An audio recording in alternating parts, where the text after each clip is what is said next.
the actual pen stays on the paper, but there's no ink that goes. And then you open your pen up again. Good. And then you draw the ink. And it doesn't say that you can't retrace any lines, so you can just go for it. But yeah, you could, and you can go with the mechanical pencil or the cookie pen. Someone last class thought of it too. You could undo and then just drag across and then go again. That would be the exact same solution as breaking the lead. Same solution, because you're making it so it can't write, dragging it, and then going again. Who has another solution? Colby. Hold the paper. How? Up here and then show. Yeah. They can't see it otherwise. I know how to do it. They can do it. Okay, so you like, instead of drawing it, then you hold it, you put it there, this space, and then you drag it back over and then So the folded paper is where you're going to draw the line that connects the house to the man. That is technically probably the best solution, but there is 1 to 2 others if you were being creative with the directions as they were given. David? I just roll the pencil across and then go back on it. And that's it. Yeah, because you could draw and then you could put the pencil down. So the pencil is still, or the pen, or any other, is still touching the paper. But once again, it's not writing. Then drag it across and then bring it back up and then you can start drawing. Did anybody come up with anything else? That's the only 3 that last class came up with. Just lightly. Okay, there is the lightly the illegal where there's actually a line drawn, even though I mean, there's it's not there. there. Can you use an eraser? There's no line there. It's super soft. yeah, technically you could just And technically, I did not say that it couldn't be touched by, anyway, so. just kind of. If I had said something like, the pen could never touch any of the blank space without a line, then both the clickable one and the light line one, which is not really a line, would be illegal. Like if you weren't allowed to, if the writing utensil wasn't allowed to make contact with anything except for the writing part on the line. But that would have been really complicated to give us directions. Oh. You say we can use 2 pens.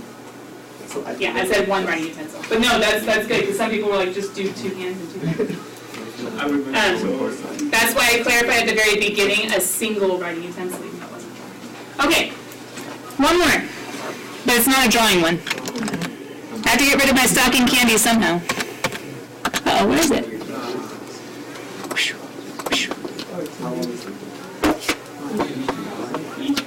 Raise your hand if you see one. But I can't. You can't see it? Head over heel. Nice. But raise your hand next to it. Oh. Head over heels. Head over heels and love. I've heard this question. Oh. Oh, you can't turn with like. U-turn. Say the whole thing. U-turn. No, keep going, Jacob. I before E except after C. Uh-huh, and when sounding like A as a neighbor and later, that's not a thing. What else? C. The economy is growing. I'll take it. Growing economy, or the economy is growing. That Good. was so simple. I know. I don't like that one very much because it's not. Heads up. You're Are you close. doing these? It's not there. It's not there, Ryan. A step. A backward step. A step backwards. A step back or a step backwards, yeah. Oh. U-turn. Can you guys help Ryan out, Ryan? I'll give you the U-turn. It has something to do with the U-turn. But the U's not there. Come on, drivers. No, you turn. No U. Ah. Come on. No U in the turn. No U-turn. Come on. Oh. What is the G one?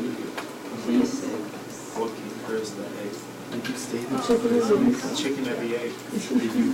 Oh, come on. People are saying eggs. You guys I mean, what?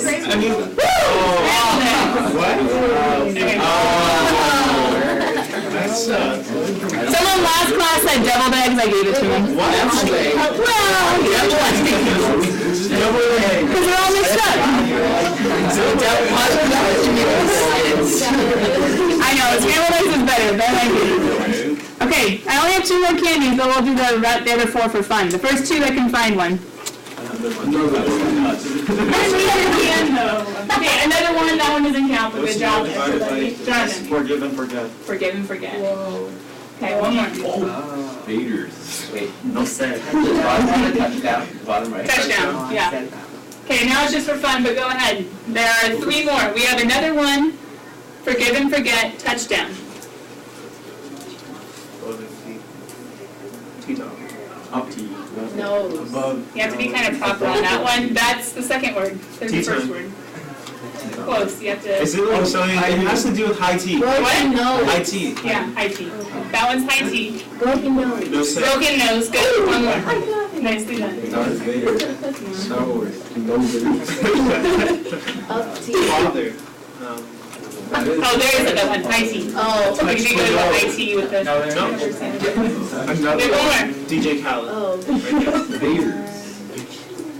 Has something to do with Vaders. Vader? Vaders. Invaders. Space Invaders. Woo! There we go. That's funny. Okay. Next page. Question. Next page. Why am I, no, we'll save that one for another day, we've already done Critical two. thinking. Okay, question. Why am I doing puzzles at the beginning of class? Critical thinking. Maybe critical thinking, so we don't have to do notes, maybe, that's not quite it, but close. Geometry, Thinking outside the box.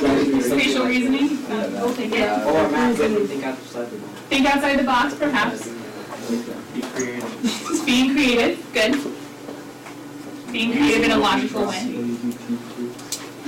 What about T-proofs? Like, you gotta think outside the box. Kind of thing. We were doing T-proofs right before. I prefer break. We used to do days. The next page is. We'll talk more. Okay. Connection. I think Trevor's coming in too. Rebecca's joining us this semester, and I think Trevor Gordon. Rebecca. Rebecca, say hi. Everybody say hi. We'll get to know each other more. But Rebecca, I think Trevor's coming in too, if he was able to make it work in his schedule. But we were doing T-proofs right before we started break, right? So with T-proofs, do some people see it right away? No. No, yeah, some people see it right away. And some of you have seen some of them right away when others didn't see it. But what happens if you don't see it? You have to mix stuff. Don't make stuff. I said mix stuff. Oh, yeah, okay, there we You go. have an equation. You have Look to at it mix a stuff different around. way, you gotta move stuff around, you gotta maybe try different substitutions, go one route, it doesn't work, alright, go this route, right? Some of you guys on this one, I don't even know what, you were thinking Darth Vader, well that wasn't quite working out, so you had to go a different direction, right? Last class really struggled with this one, you guys got that really fast with broken nose, or even nose in general, it took a while to figure out nose.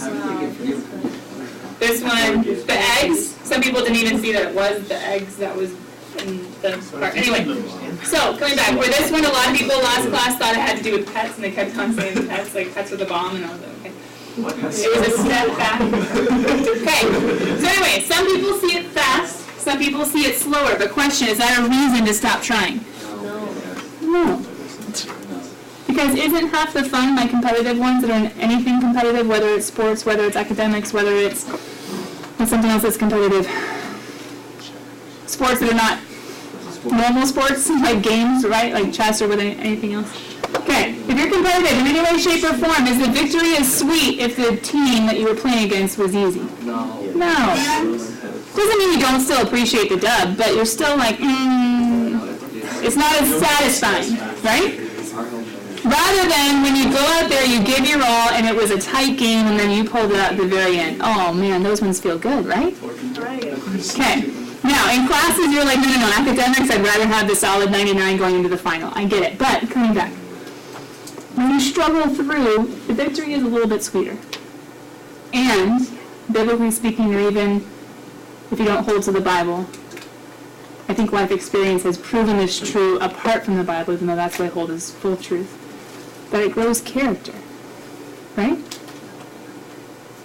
Part of maturity is struggling through some of the changes that you have to face, both physical and mental and emotional.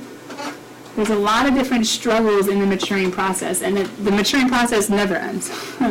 There's going to be struggles all through life, and how you face them determines how you grow or don't grow.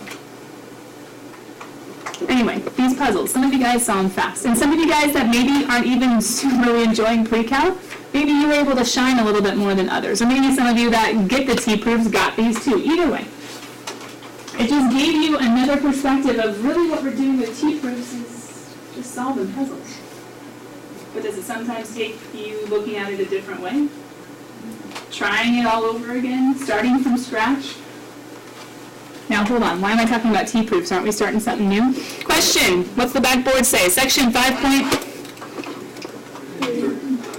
So, do you think we need 5.1 and 5.2 to do 5.3? P.S. Did anybody know that these were called Rebus puzzles or Rebus puzzles? I had no idea that was the name. That's weird.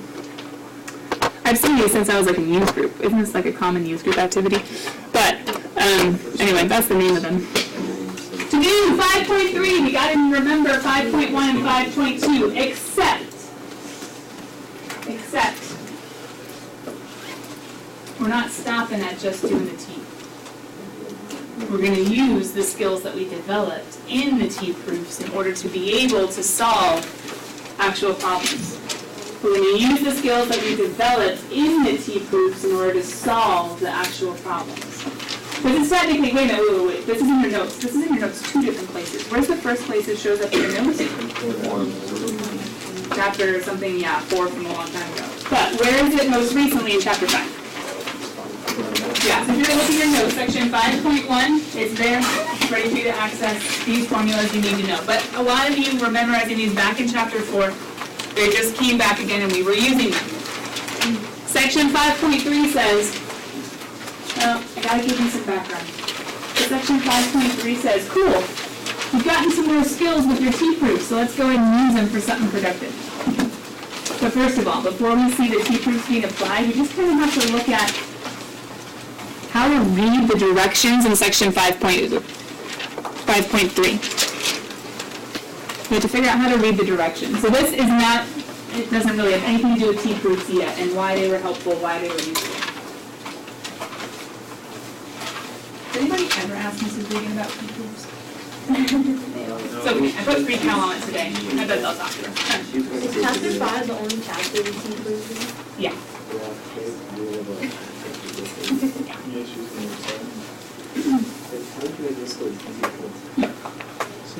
Oh, did she about it?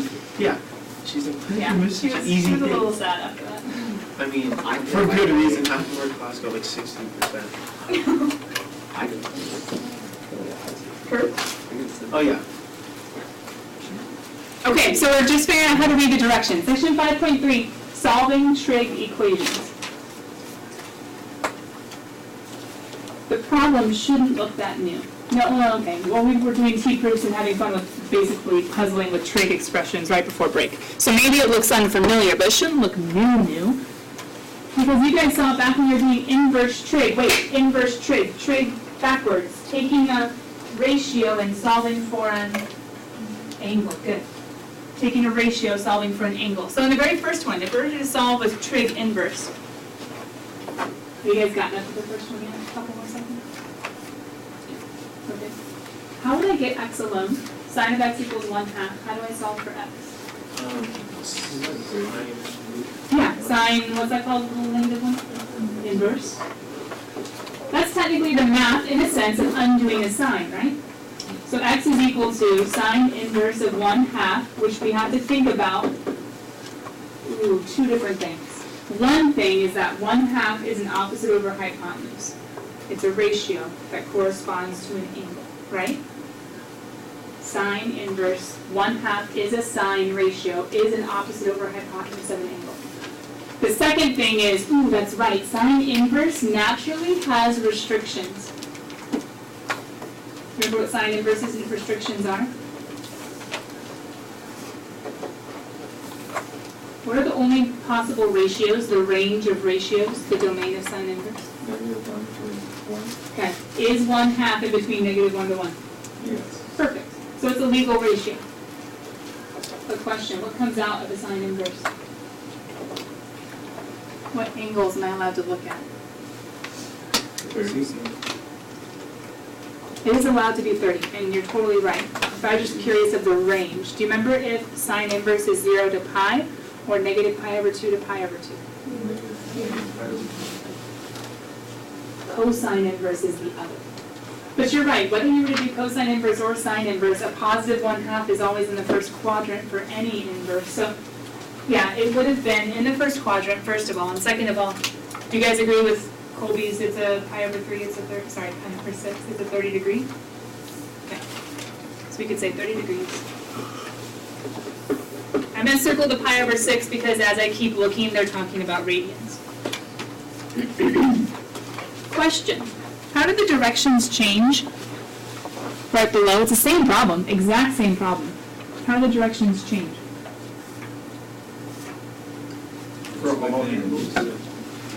Yeah, it's defining a different range.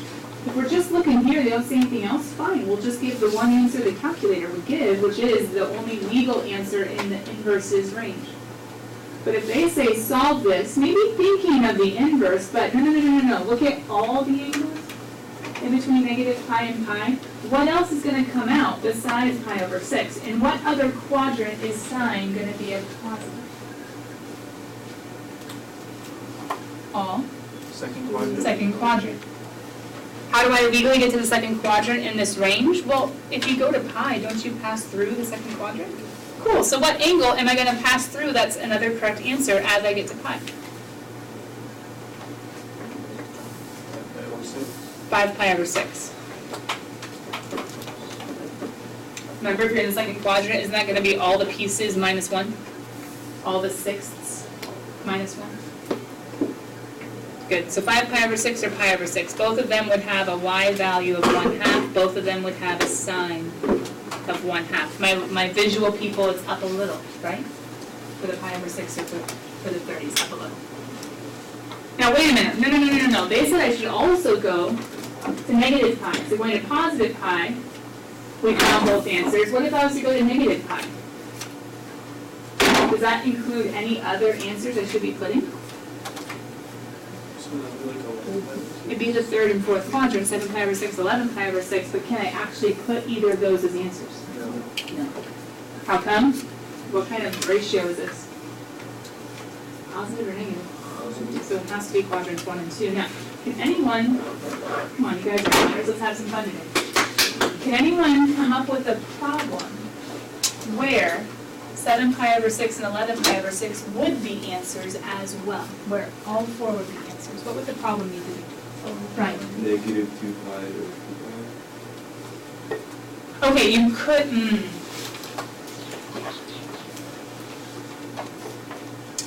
Brian's saying if you made the restrictions negative 2 pi to 2 pi, you would have 2 more answers. The dilemma is 7 pi over 6 and 11 pi over 6 would still be illegal answers. You'd have instead, let's see, negative, how would you get to the second quadrant going negative? Negative 7 pi over 6, and negative 11 pi over 6. So good, you're right, you would have 4 answers. But let me restate my restrictions. What would the problem, the sine of x equals 1/2, how would you have to change the problem? If you were the teacher giving an example where all 4, pi over 6, 5 pi over 6, positive 7 pi over 6, positive 11 pi over 6 would be answers. Joseph? Put an absolute value sign on the other side of the way. Okay, that's one way.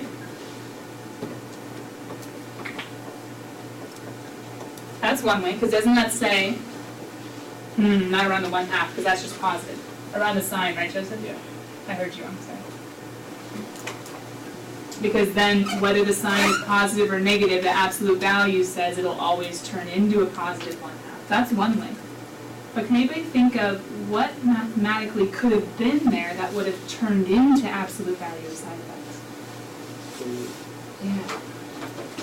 Couldn't you have had a square root of sine squared of x? Didn't we deal with that a couple times last semester?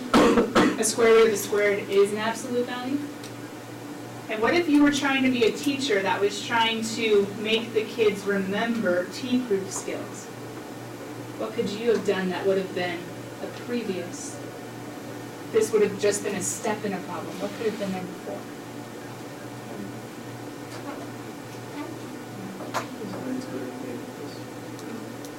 Keep thinking that way. He's thinking of a Pythagorean identity. That's a good way. Root of 1 plus cosine. Close. No, minus cosine. There you go.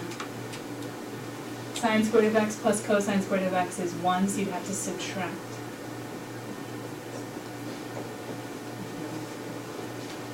That could be a problem in section 5.3. Because what are you going to have to remember? Your identities, your T-proof skills. You're going to have to change this, because can I square root the 1 and square root the cosine? Let's get on the puppy, please don't, right? We have to factor 1 plus cosine, 1 minus cosine, they aren't squares, so we can't simplify. We couldn't do anything until we go here, which and then we can go there, and then we can think, oh, unit circle, let's go.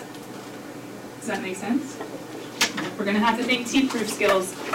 If the problems get harder than just, oh, when sine is, okay, I know my unit circle, I should be able to get it if I remember my restrictions, etc.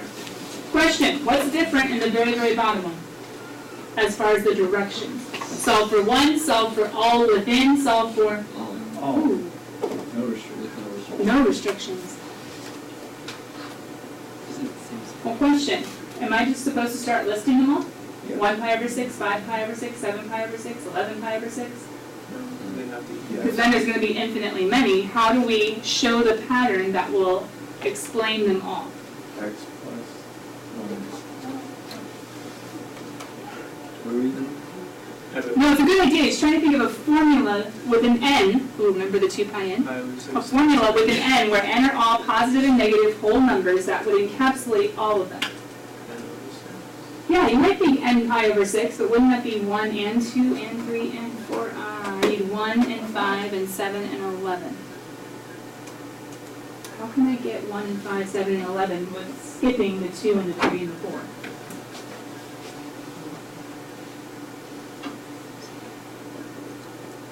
I'll give you a hint. There are 2 different formulas.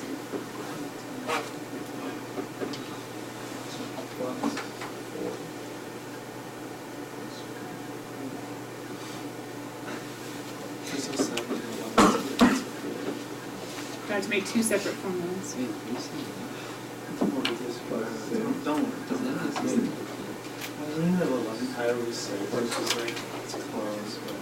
Pause. It was my bad. We're not solving that problem anymore, right? We're back to this problem. Our 7 pi over 6, 11 pi over 6 solutions.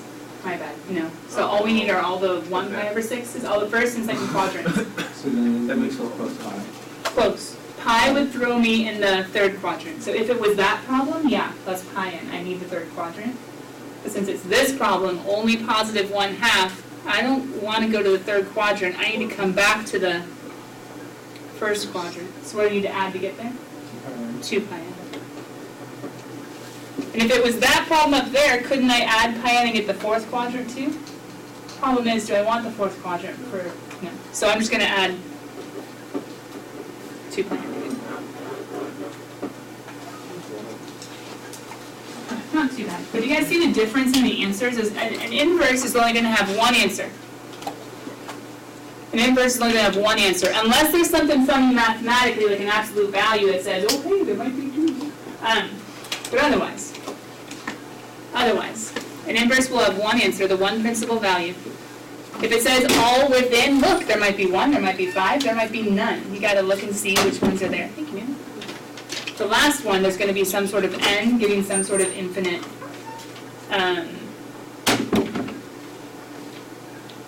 wow, I can't finish that sentence. An infinite number of answers that are correct. There you go. That was awkward. I apologize. Now, don't write this down unless you want to. There are other ways the book might have you think about or thinking about how to solve this. Which way did I use? This way or that way with you guys right now? Yeah, I think I used the unit circle, right? I pretty much was like, hey, think about the unit circle, think about the quadrants, and go from there. Is this also giving you or showing you a sine of x and a 1/2 and asking when are they the same? Yes.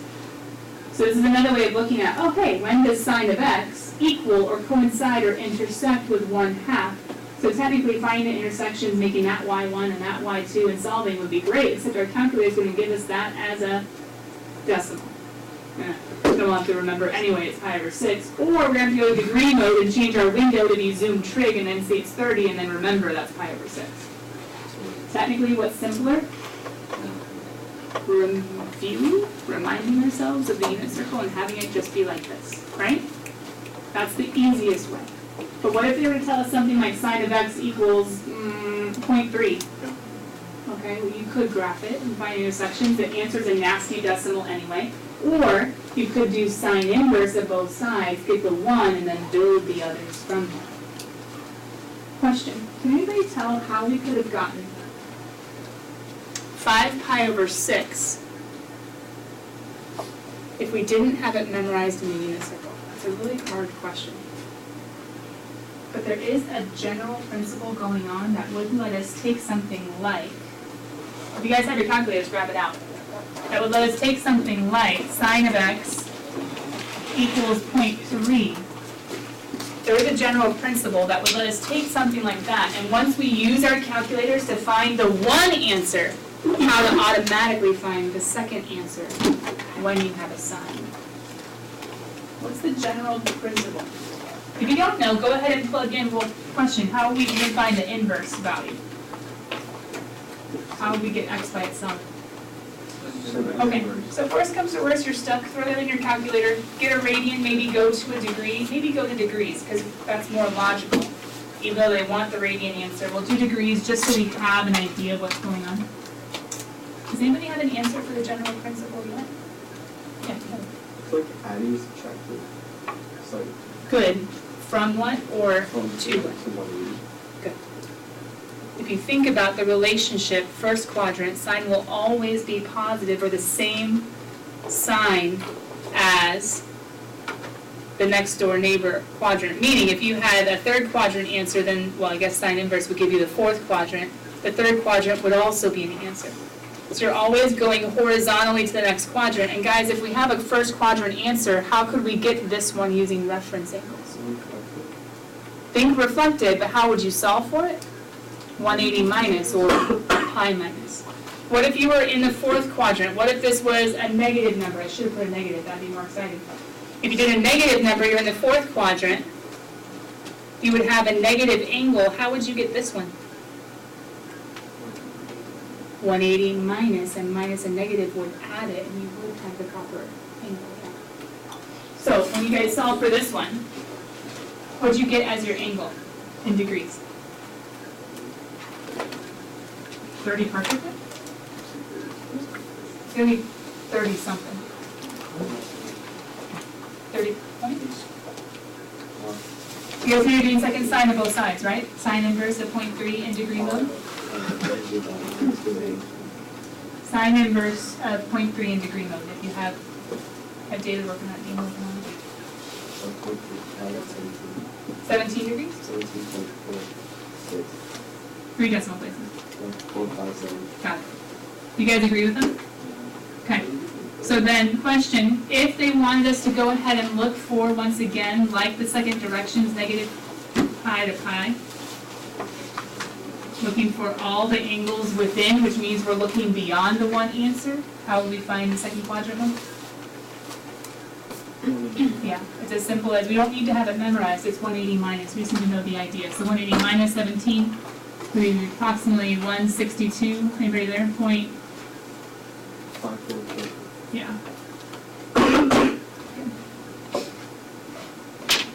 Okay, just because you might see in homework some ones that aren't the nice unit circle ones. Nice unit circle, you guys should know, pi over 6, 5 pi over 6, or 7 pi over 6, 11 pi over 6, thinking about the signs, thinking about the angles. But if you're in your calculator, you have to think about the principles behind it. Okay, so, I think, let me double check.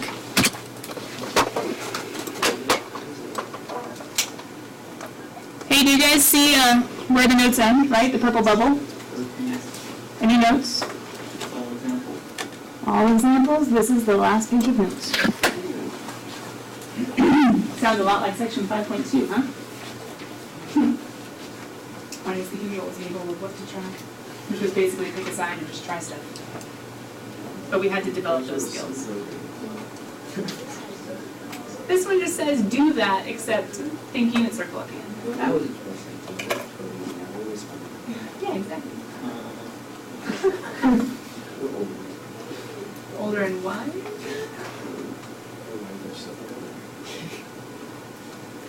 Although, does wisdom come from math or knowledge? Maybe wisdom is how you do the math, or how you approach the math, or the integrity you have while you're doing the math. I wonder if I'm more concerned about knowledge or wisdom.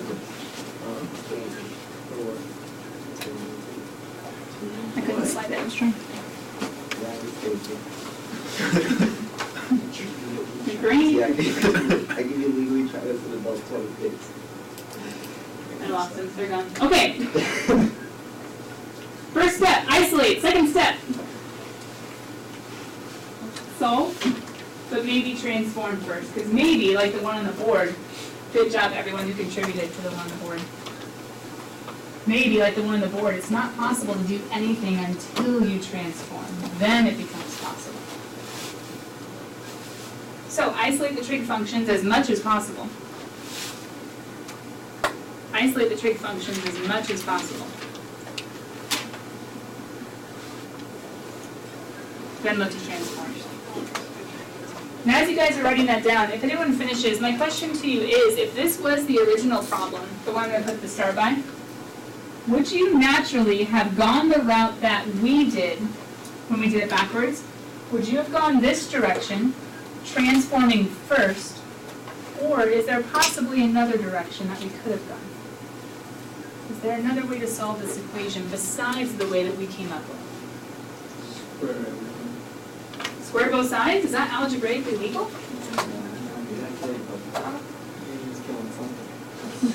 Doesn't algebra say what you do to one side, you do to the other? I mean, it's not illegal, it's just It's not. legal. It's not not ideal. maybe as nice, but did some of you maybe do T-proofs in a way that someone else would have said wasn't very nice? Yes. It's possible. We had different ways of doing them, right? As long as it works, well, hold on, could this work? Okay, the square root goes away mathematically, that's legal.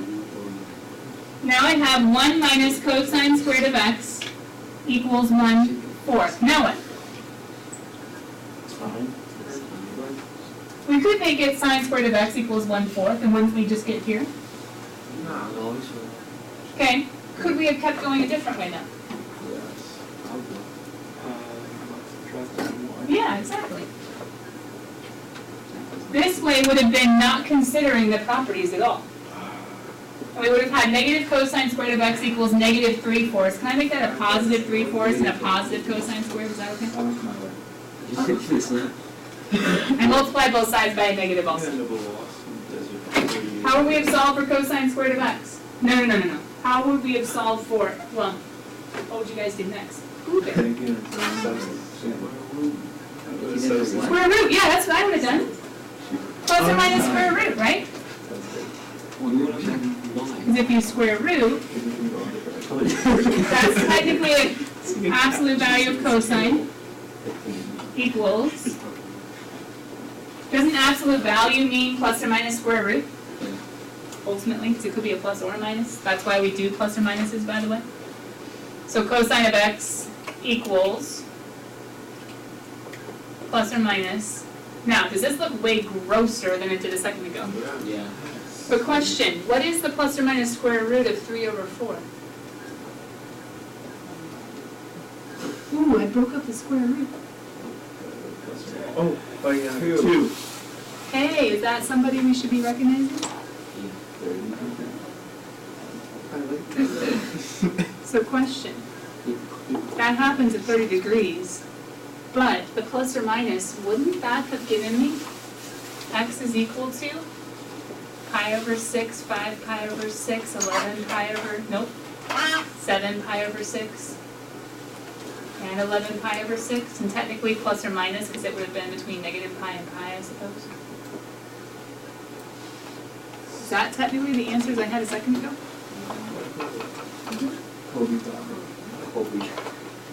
Oh wait, sorry, absolute value, I forgot that we changed it, my bad. Yes, you're entirely right. Because this one would have been the plus or minus 1/2, which would have been all the quadrants, which is what we got with that one.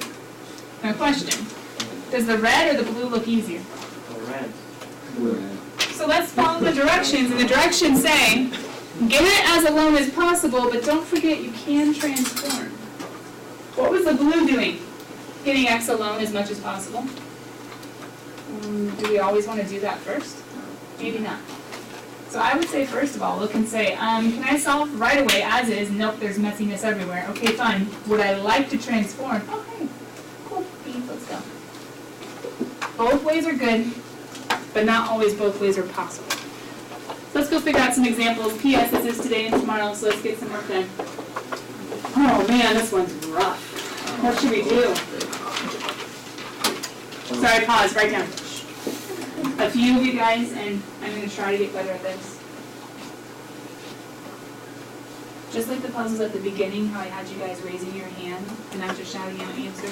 Same thing with the drawing, trying to have you be quiet. Some of you had different ideas, and I don't want to squelch, is a better way of putting it, someone else's creativity by always having everyone who sees any way of doing it speaking right away. Because what does that do if one person says how to do it right away?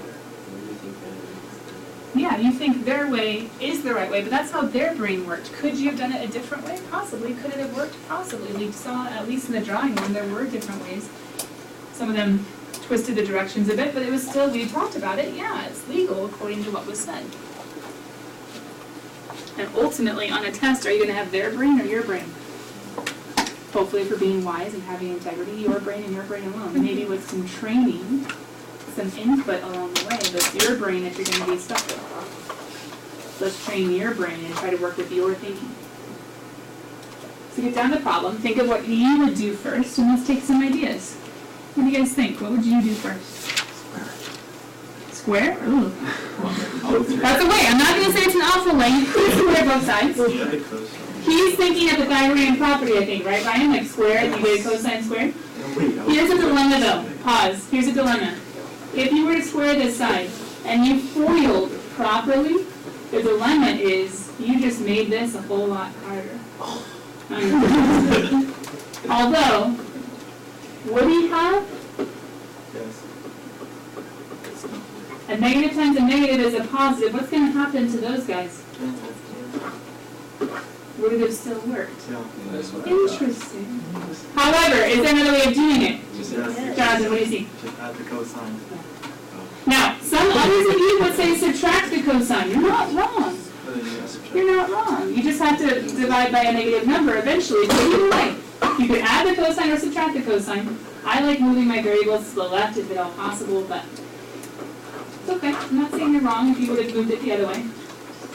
But then eventually, aren't we just going to move the 1 over and eventually get cosine of x equals negative 1/2? That's unit circle. Not a calculator problem. All solutions, we'll get to the directions in a second, but for right now, guys, just when does this happen? What quadrants would cosine be a negative? All except for the fourth. Second and third. Careful, negative. Some of you guys were answering the positive. Positive would be the first and the fourth, so negative would be the second and the third.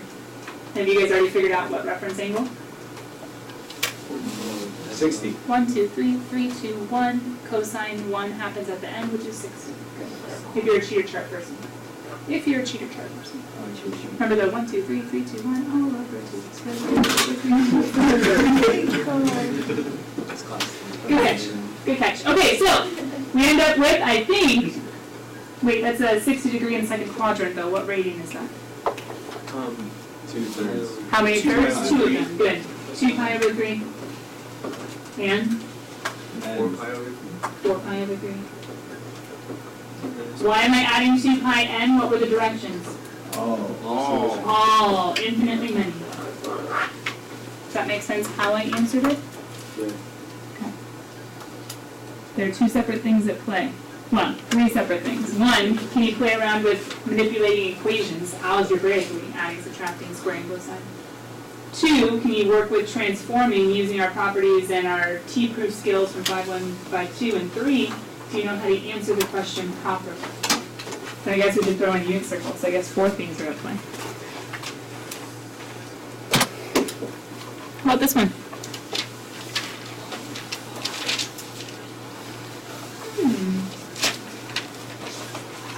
This got a little more fun. Ryan, we need your creativity, bud. I'm trying to spread out.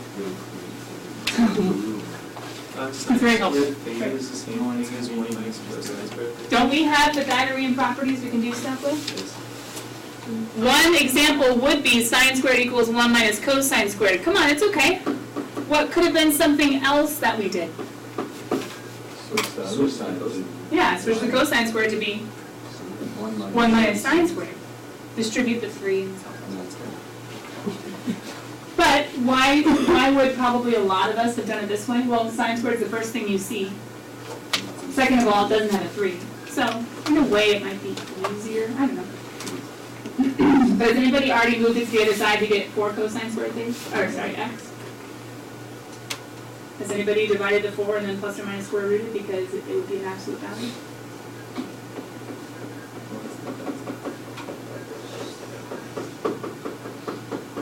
I know, the time's ticking down, so don't worry, we'll still have tomorrow. But I'm going fast on the algebra, does that make sense? You add something to the other side, you combine like terms, then you divide both sides by, then you square root, plus or minus, we've already talked about. So question, how many quadrants? All of them. We're still at 60s? Oh my goodness, it basically has all the solutions of the last problem, well, plus 2 more quadrants.